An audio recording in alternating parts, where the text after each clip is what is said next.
In episode 10, Karen Benson writes about a small wasp that has expanded its range into Texas.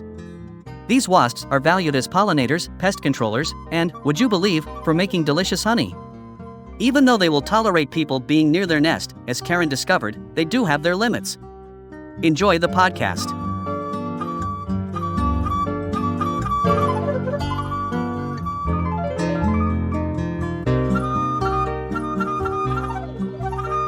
Recently, I saw dozens of bees surrounding the water in my bird bath. I assumed they were thirsty, and the shallow rim of the container made it easy for them to drink.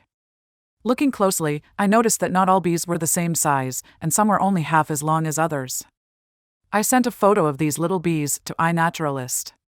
The identification came back. These were Mexican honey wasps. Not bees at all. I recalled seeing my first Mexican honey wasp nest a few years ago. It looked like a hornet's nest in an old Looney Tunes cartoon, a giant, gray, papery orb with a small hole on one side. The tiny bees were going in and out of the hole. The entire nest was close to 3 feet long and hung at arm's length up in a small tree.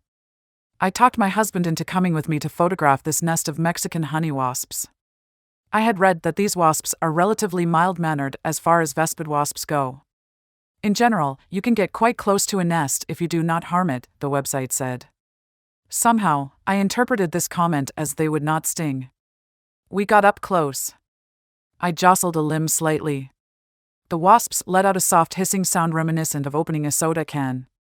I pulled a persimmon limb aside to get a better look. Again, the hiss. They had warned me, and they had had enough. One of the wasps zapped me on the neck. It stung, of course, but I laughed it off. After all, I am a Texas master naturalist and a big girl. But the wasp sting kept on stinging and hurting for hours. The initial zap of pain revisited me every few minutes in waves. I don't know who came up with the idea to try to get a bit of the wasp's honey for a taste. But yes, that is what we did. My husband poked the nest with a sharp stick. After we ran out of range, we tasted the tip of the twig. A distinct, strongly scented honey was evident. But those wasps didn't want to share. One stung my husband on his head, and another one got me. It was time to leave. With my newfound respect for Mexican honey wasps, I decided to learn more about these insects. Much information exists on the wasps' value as pollinators, pest controllers, and honey producers. There was very little about their stinging ability except for a note that some Brazilian tribes use them as a rite of passage into manhood. It figures. Mexican honey wasps, Brachygastra mellifica, are found in North and South America, but they have only moved into South Texas for the last 50 years. Like honeybees, they are social insects living together in a colony. Mexican honey wasps are among the few insect species besides bees to produce honey. Early on, this honey-producing ability caught the attention of humans occupying the same area. Mexican honey wasp nests contain large stores of palatable honey. Native peoples harvest the honey by cutting off the bottom of the nest, leaving the base still attached to the tree. The wasps rebuild the nest, allowing for exploitation again next year. Some farmers become vespiculturists by taking the whole nests when small and relocating them to their gardens.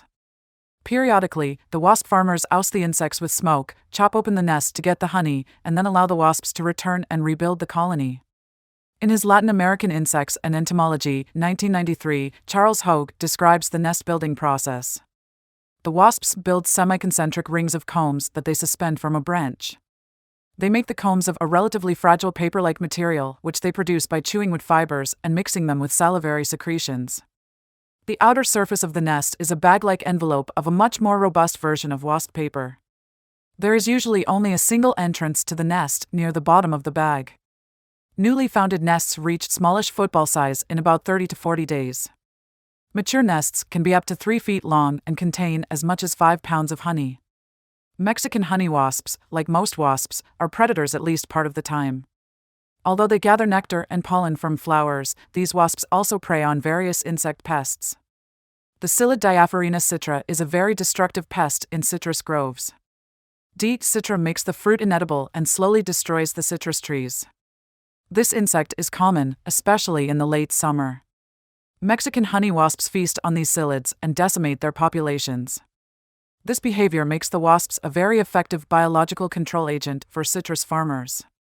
Perhaps the most valuable contribution of the Mexican honey wasp is as a pollinator. Not only do they pollinate many native plants, but they are also highly beneficial in avocado and citrus orchards. Before the introduction of the honeybee to the Americas, stingless bees and wasps were the chief pollinators for the avocado tree. Mexican honey wasps are better at pollination than most insects because they have many pollen-catching hairs on their heads and unique thoracic cavities to hold pollen.